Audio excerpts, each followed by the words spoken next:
Hi everyone. सभी छात्रों को स्टडी आईएएस विथ आर के यादव में स्वागत है। जैसा कि मैं आज UPSC IAS means 2016 GS paper 4 से क्वेश्चन ले रहा हूं। मेरा ये दावा है कि आप अगर प्रीवियस ईयर्स के प्रश्नों को हल करना सीख गए तो हम दावा कर सकते हैं कि आप बेहतर तरीके से किसी भी प्रश्न का उत्तर लिख सकते हैं। मैं डेली 5-5 क्वेश्चन आंसर राइटिंग कराता हूं।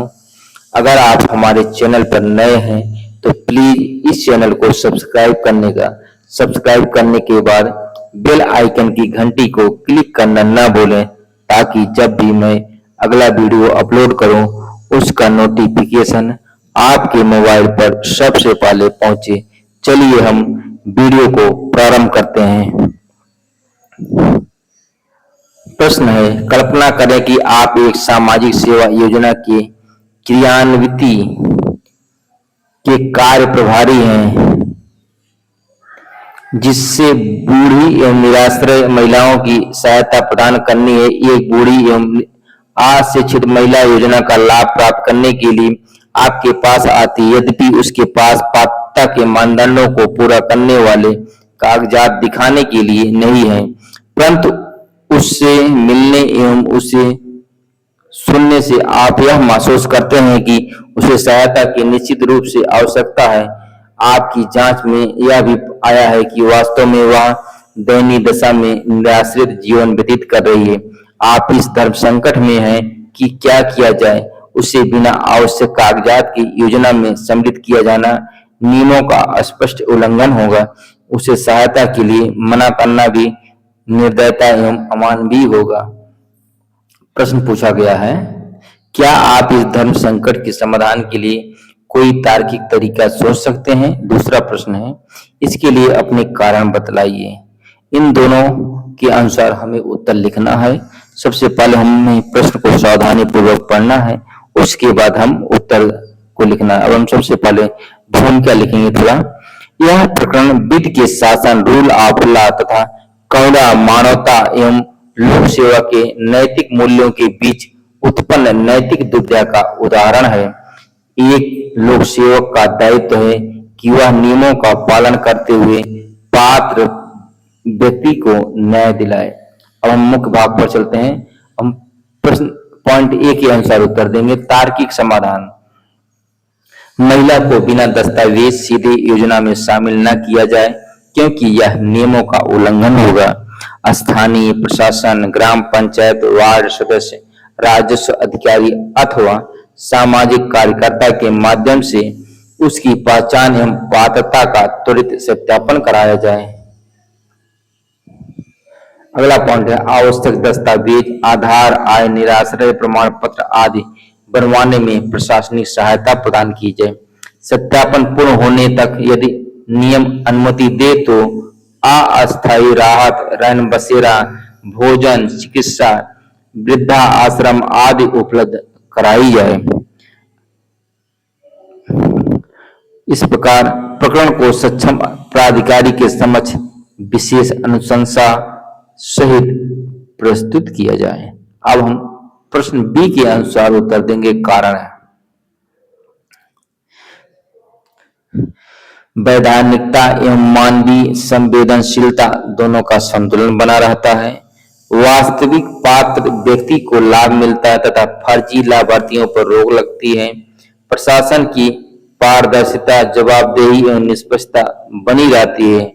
संविधान के अनुच्छेद 41 एवं 46 की भावना तथा लोक कल्याणकारी राज्यों के उद्देश्य की पूर्ति होती है। अब हम सीधे निष्कर्ष पर चलते हैं। एक आदर्श लोक सेवक का कर्तव्य केवल नियम लागू करना नहीं, बल्कि नियमों की मर्यादा में रहकर न्यायपूर्ण एवं मानवीय समाधान सुनिश्चित करना है। यही सुशासन, नैतिक प्रशासन और संवेदनशील लोक सेवा का वास्तविक स्वरूप है। बच्चों, मैं इसको पॉइंट टू पॉइंट उत्तर को देने का प्रयास कर रहा हूं। हम सीधे अगले प्रश्न पर चलते हैं। अगला प्रश्न है, आप एक सरकारी कार्यालय में अपने विभाग के निदेशक के सहायक के रूप में कार्यरत एक युवा उच्चाकांक्षी एवं निष्कपट कर्मचारी हैं। जैसा कि आपने अभी पद ग्रहण किया है, आपको सीखने एवं प्रगति की आवश्यकता है। भाग्यवश आपका उच्चवर्ती बहुत दयालु है तथा आपको अपने कार्य के लिए प्रशिक्षित करने के लिए तैयार है। वह बहुत बुद्धिमान एवं पूर्ण जानकार व्यक्ति है जिसे विभिन्न विभागों का ज्ञान है। संक्षेप में, आप अपने बॉस का सम्मान करते हैं तथा उससे बहुत कुछ सीखने के उत्सुक हैं। जैसा कि आपके साथ बॉस के संबंध अच्छे हैं, वह आप पर निर्भर करने लगा है। एक दिन खराब स्वास्थ्य के कारण उसने आपको कुछ आवश्यक कार्य पूरा करने के लिए घर पर बुलाया। आप उसके घर पहुंचे एवं घंटी बजाने से पूर्व आपने जोर जोर से चिल्लाने का शोर सुना। आपने कुछ समय प्रतीक्षा की। घर में प्रवेश करने पर बॉस ने आपका अभिनंदन किया तथा कार्य के बारे में बताया, परंतु आप एक औरत के रोने की आवाज से निरंतर व्याकुल रहे। अंत में आपने अपने बॉस से पूछा, परंतु उसने संतोषप्रद जवाब नहीं दिया। अगले दिन आप कार्यालय में इसके बारे में आगे जानकारी करने को उद्वेलित हुए एवं मालूम हुआ कि उसका घर में अपनी पत्नी के साथ व्यवहार बहुत खराब है। वह अपनी पत्नी की मारपीट भी करता है। उसकी पत्नी ठीक से शिक्षित नहीं है तथा अपने पति की तुलना में एक सरल महिला है। आप देखते हैं कि आपका बॉस कार्यालय में अच्छा व्यक्ति है, परंतु घर पर वह घरेलू हिंसा में संलिप्त है। इस स्थिति में आपके सामने निम्नलिखित विकल्प बचे हैं। प्रत्येक विकल्प का परिणामों के साथ विश्लेषण कीजिए। पहला है, इसके बारे में सोचना छोड़ दीजिए क्योंकि यह उनका व्यक्तिगत मामला है। उपयुक्त प्राधिकारी को मामले को प्रेषित कीजिए। सी के अनुसार स्थिति के बारे में आपका स्वयं का नवप्रवर्तनकारी दृष्टिकोण। अब हम पहले भूमिका लिखेंगे। प्रश्न के अनुसार यह मामला निजता बनाम नैतिक दायित्व, करुणा, सत्यनिष्ठा, विधि के शासन तथा महिला गरिमा के बीच संतुलन स्थापित करने का है। घरेलू हिंसा व्यक्तिगत नहीं बल्कि सामाजिक एवं कानूनी अपराध है। हम सब मुख्य भाग पर चलते हैं। व्यक्तिगत मामला मानकर छोड़ देना, वरिष्ठ के साथ संबंध प्रभावित नहीं होंगे, किंतु पीड़िता को निरंतर हिंसा सहनी पड़ेगी। अगला पॉइंट है, अन्याय के प्रति मौन रहना नैतिक कायरता एवं लोक सेवक के दायित्व के विपरीत होगा। अब हम पॉइंट बी के अनुसार उत्तर देंगे। उपयुक्त प्राधिकारी को सूचित करना, घरेलू हिंसा से महिलाओं का संरक्षण अधिनियम 2005 के अनुरूप कार्रवाई संभव होगी। पीड़िता की सुरक्षा एवं न्याय सुनिश्चित होगा। बिना पर्याप्त तथ्यों के शिकायत से कार्यस्थल पर तनाव उत्पन्न हो सकता है। हम तीसरा पॉइंट सी के अनुसार देखें, मेरा नव परिवर्तनकारी दृष्टिकोण सर्वोत्तम। पहले वरिष्ठ से गोपनीय एवं संवेदनशील संवाद कर आत्मचिंतन और परामर्श हेतु प्रेरित करूंगा। पीड़िता को महिला हेल्पलाइन, संरक्षण अधिकारी एवं कानूनी सहायता की जानकारी दूंगा। यदि हिंसा जारी रहे या गंभीर खतरा हो तो साक्ष्यों के आधार पर सक्षम प्राधिकारी पुलिस को सूचित करूंगा। हम सीधे निष्कर्ष पर चलते हैं। एक आदर्श लोक सेवक को संवेदनशीलता, नैतिक साहस, विधि के शासन एवं मानव गरिमा के सिद्धांतों का पालन करते हुए पीड़िता की सुरक्षा को सर्वोच्च प्राथमिकता देनी चाहिए। यही न्यायसंगत एवं नैतिक समाधान है।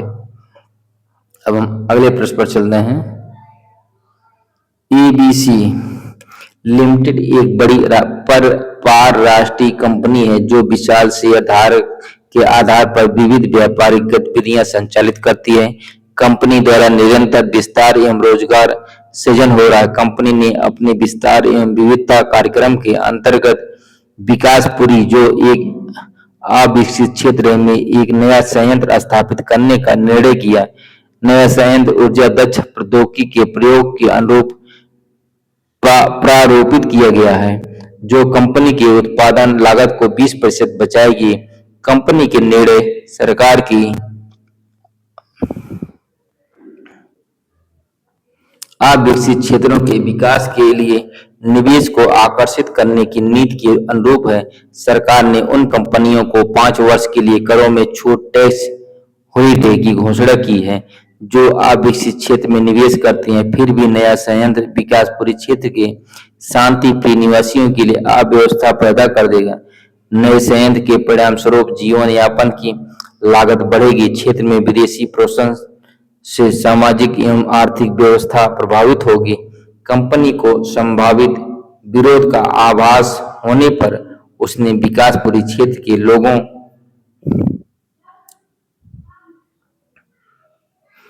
एवं जनता को यह बताने की कोशिश की कि कंपनी की निगमी सामाजिक उत्तरदायित्व की नीति विकासपुरी क्षेत्र के निवासियों की संभावित कठिनाइयों को रोकने में मददगार रहेगी। इसके बावजूद भी विरोध प्रारंभ होता है तथा कुछ निवासी न्यायपालिका जाने का इस आधार पर निर्णय करते हैं कि इससे पूर्व सरकार के सामने दिए गए तर्कों का कोई परिणाम नहीं निकला था।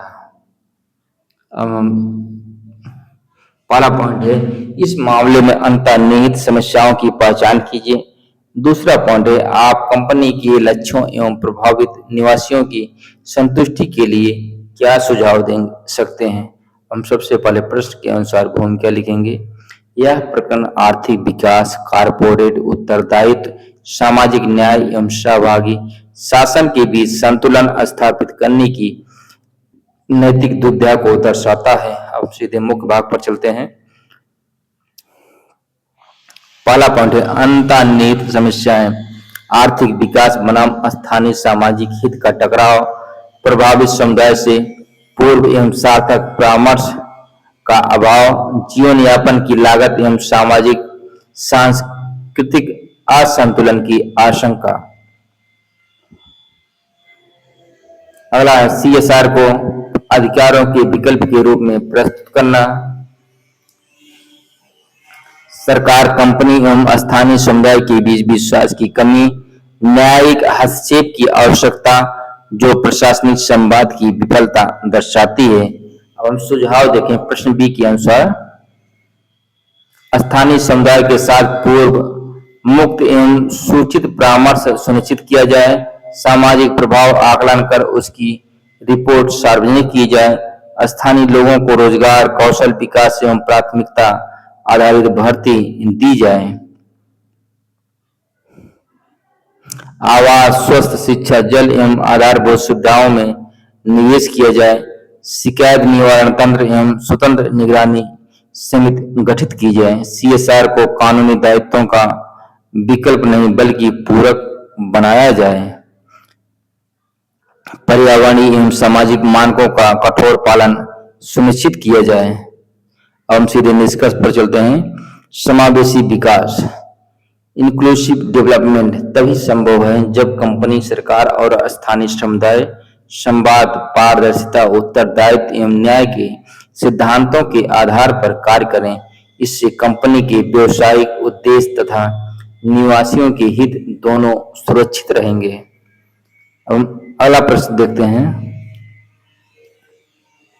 सरस्वती USA में सूचना प्रौद्योगिकी की एक सफल पेशेवर थी। अपने देश के लिए कुछ करने की राष्ट्र भावना से प्रेरित होकर वह वापस भारत आई।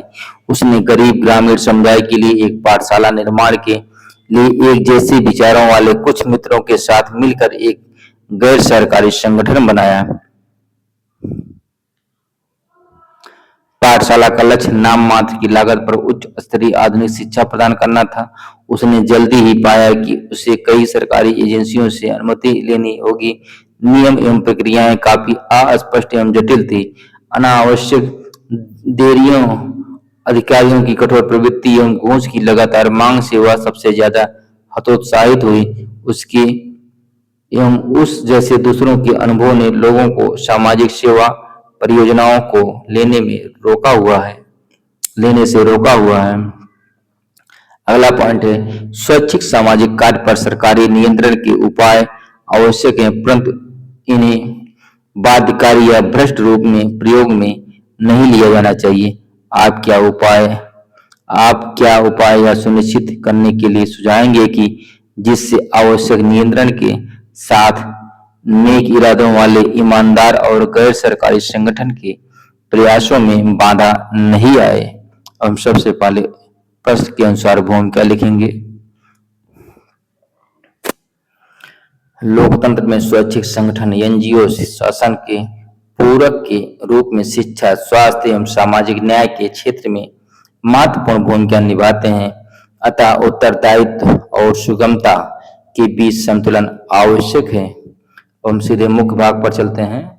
आवश्यक उपाय: सिंगल विंडो एवं ऑनलाइन अनुमति प्रणाली लागू कर समयबद्ध स्वीकृति सुनिश्चित की जाए।